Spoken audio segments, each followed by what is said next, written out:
Sekalipun pada faktanya ternyata dengan menipunya mereka menghasilkan keuntungan berkali-kali lipat, tapi sejatinya mereka telah menjerumuskan diri mereka kepada kehancuran, sebab Allah akan cabut keberkahan dari usaha mereka, sehingga sekalipun tampaknya terlihat kaya, tampaknya terlihat harta mereka banyak, tapi mereka disusahkan oleh harta tersebut. Itu ciri Allah cabut keberkahan pada usaha mereka.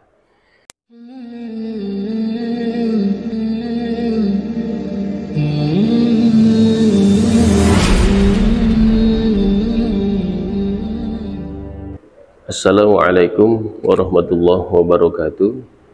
Bismillahirrahmanirrahim.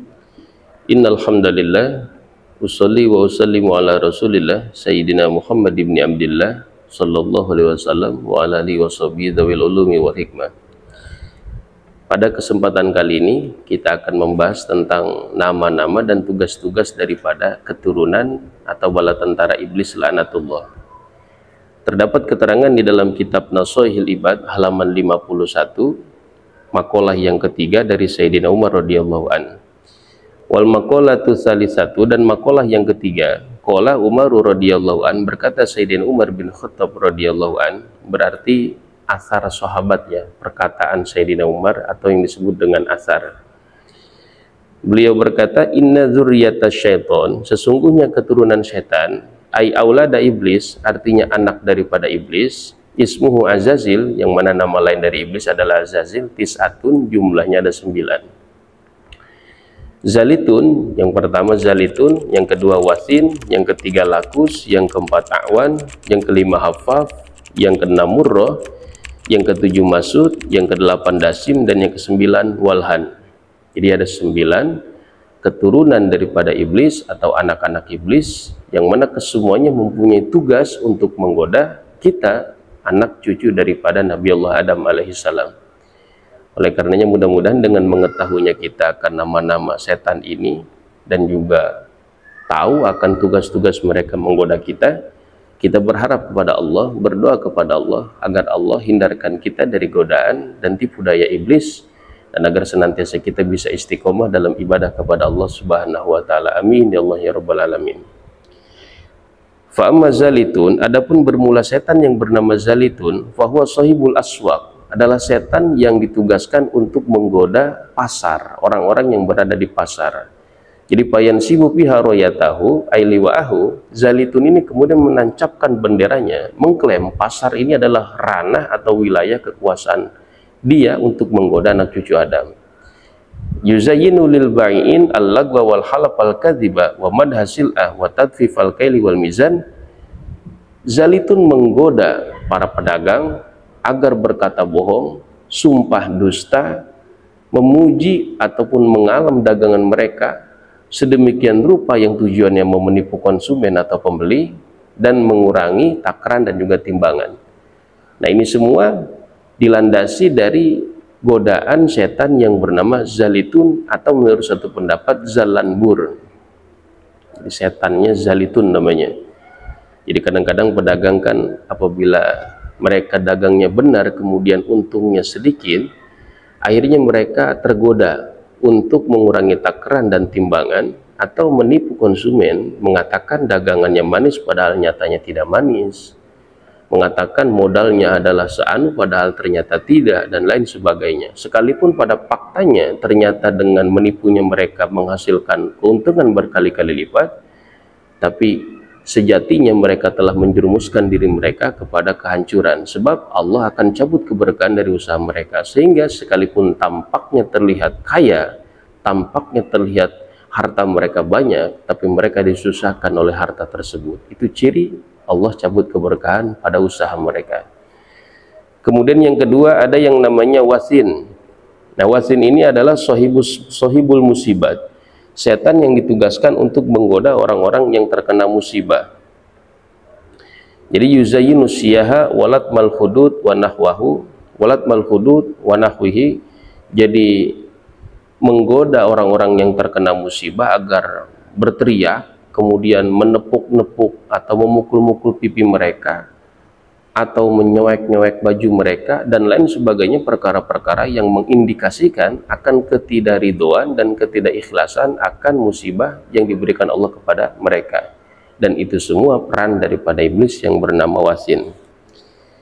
Kemudian wa amma a'wan, adapun iblis yang bernama a'wan, bahwa sahibus sultan adalah setan yang ditugaskan untuk menggoda para pemimpin. Yuzayyinuhu bil mazalim, digoda para pemimpin oleh setan yang bernama a'wan ini agar berbuat zalim, berbuat aniaya kepada rakyatnya, semena-mena dalam kepemimpinannya. Dan ini faktanya banyak sekali. Al-Quran mencontohkan ada Fir'aun laknatullah, ada Raja Namrud, dan banyak sekali contoh-contoh pemimpin yang seharusnya kita jadikan contoh untuk tidak kita tiru. Karena ketika menjadi pemimpin zalim, pasti akhirnya akan binasa, pasti akhirnya akan mendapatkan siksaan Allah. Kemudian wa amma Haffaf, adapun setan yang bernama Haffaf, bahwa sahibus syirab ilmu muskirat adalah setan yang ditugaskan oleh iblis untuk menggoda manusia agar mau minum minuman keras, mabok. Jadi digoda oleh setan ini manusia agar mau mencicipi minuman keras, yang mana kita tahu al-khamru umul fawahish, minuman keras ini adalah induk daripada segala keburukan. Dari maunya mereka minum minuman keras, dari maunya mereka mabuk, akhirnya timbul keburukan lain, diantaranya mencuri, durhaka kepada orang tua, zalim kepada orang lain, memperkosa, berzina, dan yang paling parah adalah membunuh. Dan itu banyak sekali fakta kejadian yang telah kita saksikan. Oleh karenanya, setan yang berperan dalam menggoda manusia untuk minum minuman keras adalah setan yang bernama Haffaf. Kemudian wa amma Murrah, bahwa sahibul mazamir.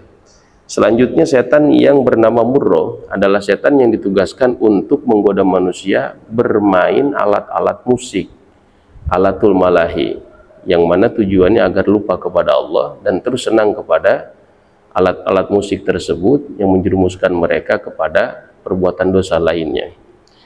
Dan kemudian wa amal lakus, adapun setan yang bernama lakus, bahwa sahibul majus adalah setan yang ditugaskan untuk menggoda kaum majusi, yaitu kaum yang menyembah api.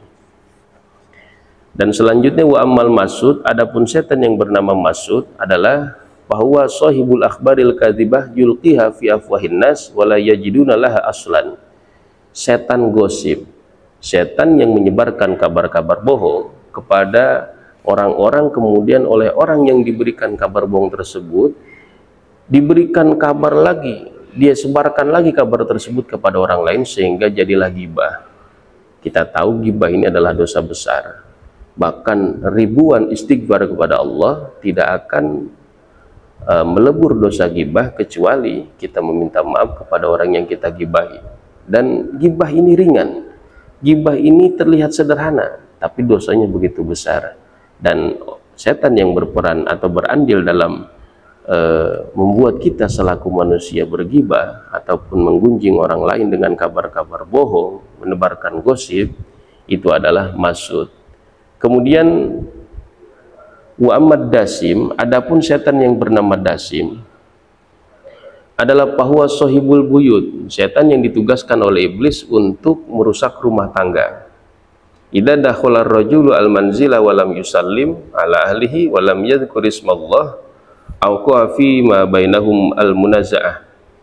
Ketika seseorang masuk ke rumah, kemudian dia tidak mengucapkan salam dan tidak membaca bismillah, maka setan dasim ini akan membuat suami istri tersebut atau orang yang berada di rumah itu senantiasa tidak pernah akur dan tidak harmonis. Jadi merusak keharmonisan rumah tangga, sehingga payakau hatta yako atau laku wal khul wad darbu, terjadilah perceraian atau terjadilah KDRT, kekerasan dalam rumah tangga. Dan itu semua peran daripada setan yang bernama dasim.